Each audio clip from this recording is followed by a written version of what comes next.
The Federal Reserve. A few days ago, the Federal Reserve released a document. And on the surface, it was the most boring document in the world. A committee met in June. They voted to do nothing. The vote was unanimous, 12-0. Everyone shook hands and went home. That's the headline. And the headline is a lie of omission. Because buried inside those minutes, the official written record of what actually got said behind closed doors on June 16 and 17 is the story of a central bank that is split almost perfectly in the middle. 9 officials think interest rates need to go up this year. 8 think they should stay put.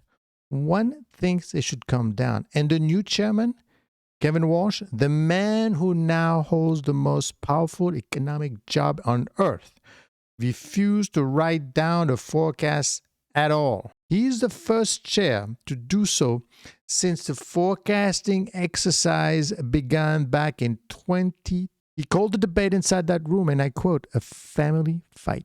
Think about that. The people who set the price of money for the entire global financial system cannot agree on which direction the next move should be. Not the timing, the direction. And here's why you should care. Whether you own stocks, bonds, gold, Bitcoin, a house, or just a savings account, markets are currently pricing roughly a 2 in 3 chance that the Fed raises rates in September. Raises. In a year when almost everyone started out expecting cuts. Inflation just printed its hottest reading in almost 3 years. Oil has been whipsawing on a shooting war in the Middle East. The S&P 500 is sitting near record territory around 7,500, and an artificial intelligence build-out is pouring so much money into chips and data centers and electricity that the Fed itself is now debating whether AI is the thing causing inflation or the thing that would eventually kill it.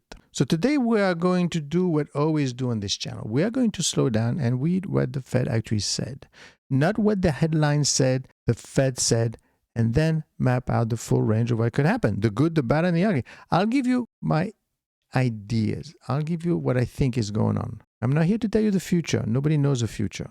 That's actually the whole point of this episode. I'm here to help you understand the machine so that whatever happens next, you're the person in the room who saw it coming. Let's get into it. So on June 16 and 17, the Federal Open Market Committee, that's a group inside the Fed that votes on interest rates. Think of them as a board of directors for the price of money, held its meeting. It was the first full meeting chaired by Kevin Warsh, who took over from Jerome Powell earlier this year. The committee voted unanimously to keep the federal funds rate, the base rate that everything else in the economy is built on, in a range of 3.5 to 3.75. No surprise there.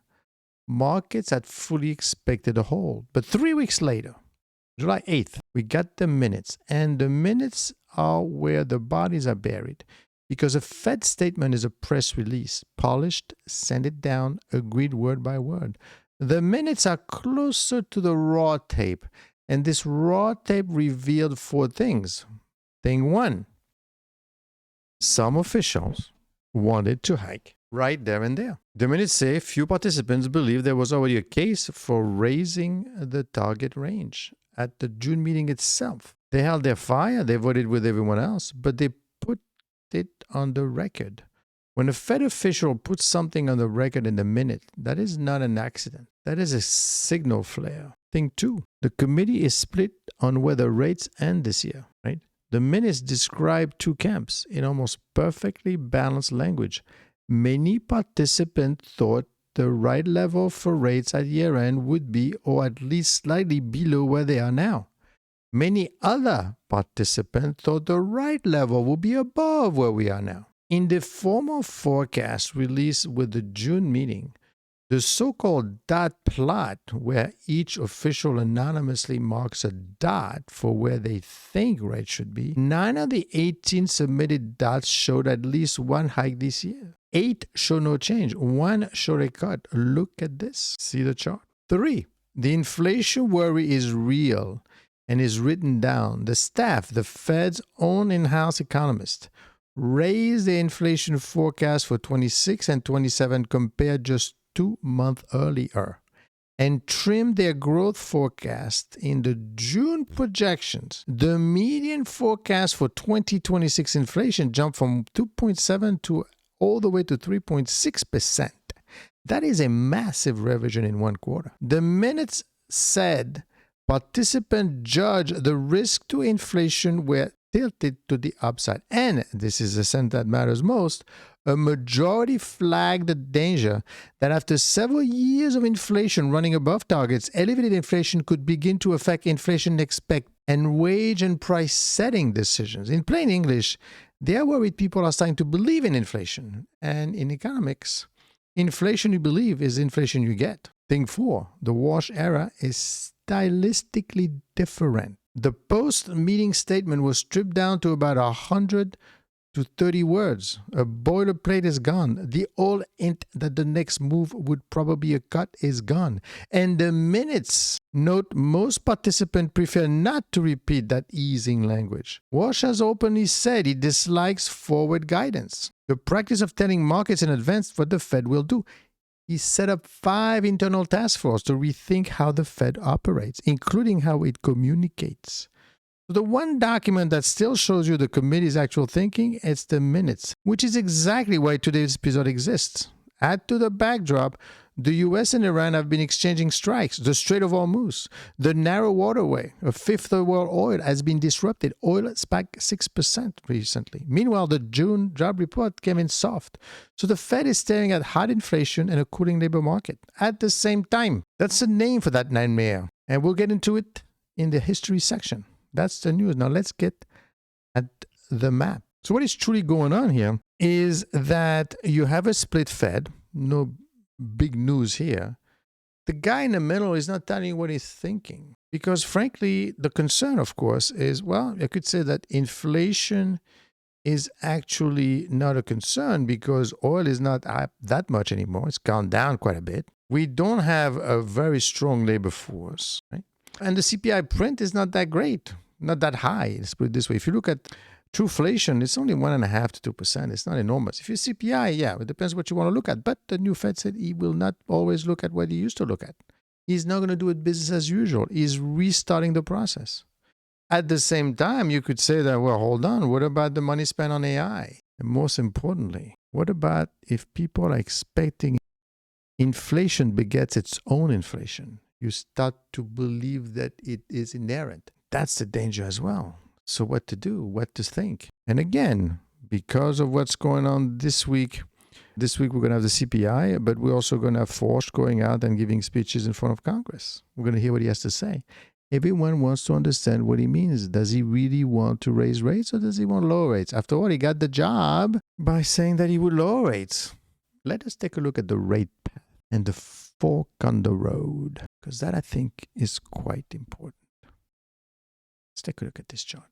Here's a single most important chart for understanding where we are. This is the price of money over the last 5.5 years. The fork in the road we're standing at right now. Why does this little fork matter so much when we're only talking about 1/4 of a percentage point either way? Who cares? Because what it is, these are signals. The Fed has not raised interest rates since July of 23.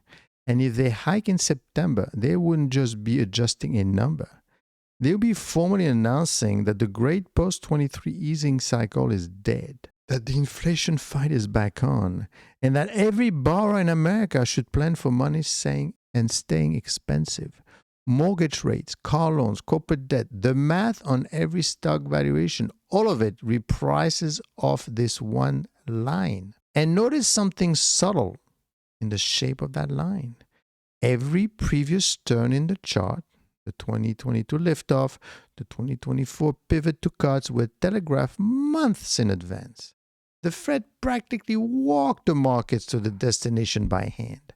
This turn it is different. The new chairman refuses to telegraph. The committee itself doesn't know which dash line it's on, which means for the first time in years, that fork is a genuine coin flip being decided in real time, meeting by meeting, data print by data print. The last time the Fed found itself hiking after markets had settled into expecting the opposite, it did not go quietly. And that history is coming up in a moment. But first, we need to see the chart that's causing the fight, the inflation picture. This chart. Now, let's decompose why it is rising.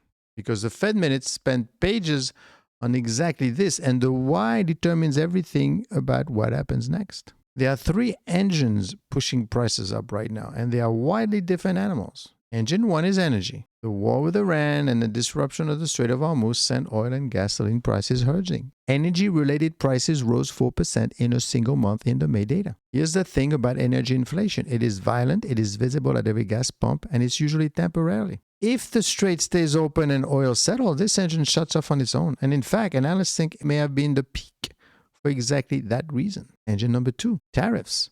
Import taxes have been pushing up the price of goods for over a year.